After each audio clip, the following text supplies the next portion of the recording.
हम कुछ as a country miss कर रहे हैं।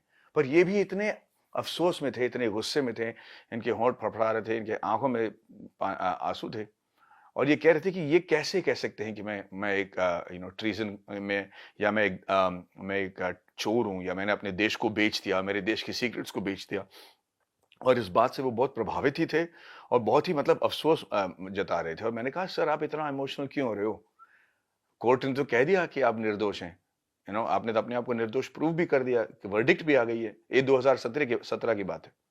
और वो कह रहे थे यार तुझे पता है, मुझे पता है, और कोर्ट को पता है, पर आप गूगल में जाओ, मेरा नाम डालो और देखो आता क्या है। और बिल्कुल सही कहा उन्होंने। गूगल में जाते ही हमें पता चलता है इसरो स्पाई केस नंबी नारायणन।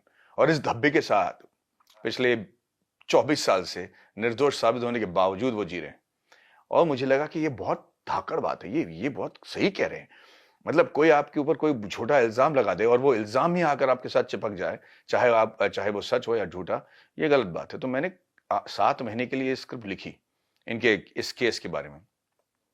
जब मैंने उनको स्क्रिप्ट दिखाया तो उन्होंने कहा कि सही कह रहे हो, पर ये बात जो है ना, ये थोड़ा सा गलत है, क्योंकि इस वक्त मैं प्रिंसटन में था, प्रोफेसर क्रॉको के नीचे मैं अपने थीसिस कर रहा था।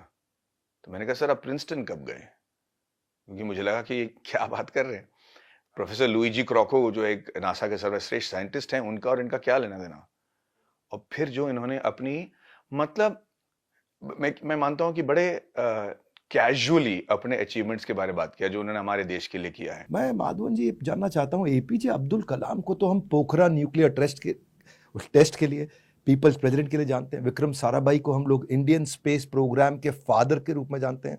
नंबी नारायणन जी की अचीवमेंट क्या थी?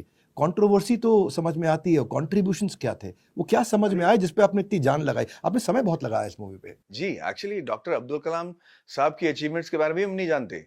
हम सिर्फ जानते हैं पोखरान में कि उनका नाम जुड़ा हुआ था, पर एक्चुअली उन्होंने सॉलिड फ्यूल इंजन बनाया। आज इंडिया की जो सॉलिड फ्यूल कैपेबिलिटीज है, it is just slightly lesser than US.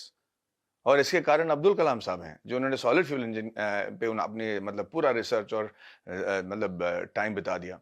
Doctor Nambi Narayan की खासियत ये थी कि जिसके बारे में वो बात नहीं कर रहे थे, चाहे वो, जैसे मैं कह रहा हूँ, चाहे वो यूएसएसआर जाना और रशिया में जाकर लोगों को धमका कर वहां से अपना इंजन स्मगल करके ले आना जो इंडिया के पास आना था, या स्कॉटलैंड, इनकी जो फ्रांस, ये सब जो अचीवमेंट्स है, इसके बारे में सिर्फ हम और आप ही नहीं, वो खुद नहीं अपनी किताब में लिखे हुए थे।